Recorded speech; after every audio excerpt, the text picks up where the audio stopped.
communicate with them more, because to them don't have borders from Cameroon to Nigeria. But that's the thing, Your Excellency. How do we ensure that those who will be participating in this federal government largely funded program will be Nigerians? In terms of the funding? No, in terms of the operations. Operations. You said to bring in the Fulanis together. We have Fulanis from other countries. The issue as well. of misconception, I said there is a lot of mistrust and misconception with regards to the Fulani man. The Fulani man is a global or an African person. He moves from the Gambia, from Senegal, and his nationality is just a Fulani man. And as a person, I may have my relations in the Cameroon, but they are also Fulani men. I have relations because from the maternal side, I'm a Fulani man.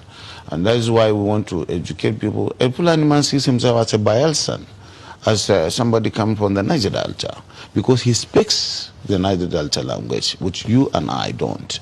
And of course, we would have to just take this as part of our own heritage, something that is African, and that we cannot just close the border and say the Fulani man is just a Nigerian or this. No.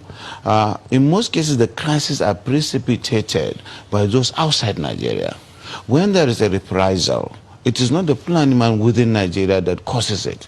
It is that culture of getting revenge, which is embedded in the tradition of the Fulani man, that attracts reprisal from all over the world. If I understand it, does that mean that those Fulani men who are maybe domiciled in other countries, who move around, they can come into the country and this plan will accommodate them as well? Yes, that's what we want to do.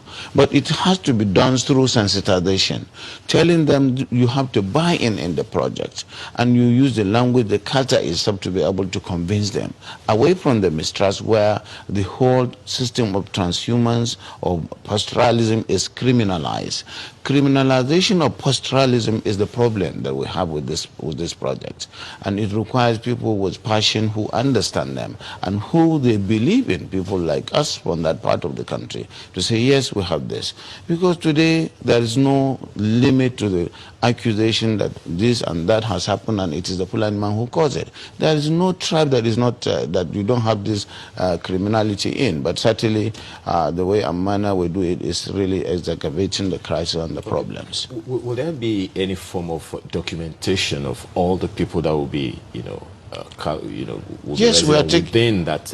Oh yes, that is going to give Nigeria the opportunity to really have the best in terms of documentation in the demographics, because as I said, the Fulani man settles anywhere he can feed his cattle.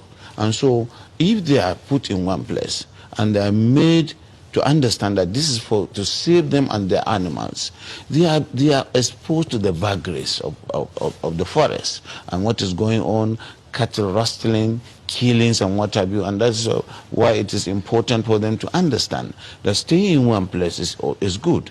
And of course, in terms of the best practice of carrying the meat, the cows and the lorries. Let's stay with that security angle for a bit. Is there going to be, this plan going to be a fenced enclosure where anyone who comes in is secured, so there is no one that can just come in from anywhere else? No. It is going to be a colony, and a colony does not require a fence. You will understand it is not going to be a prison. You will understand the reason why people are concerned, because of all the security issues that have been happening over time. So if that's... These forests are there anyway. If you don't occupy them and create a colony out of them, they create places for the criminals. And today, that's why you have the Sambisa forest, because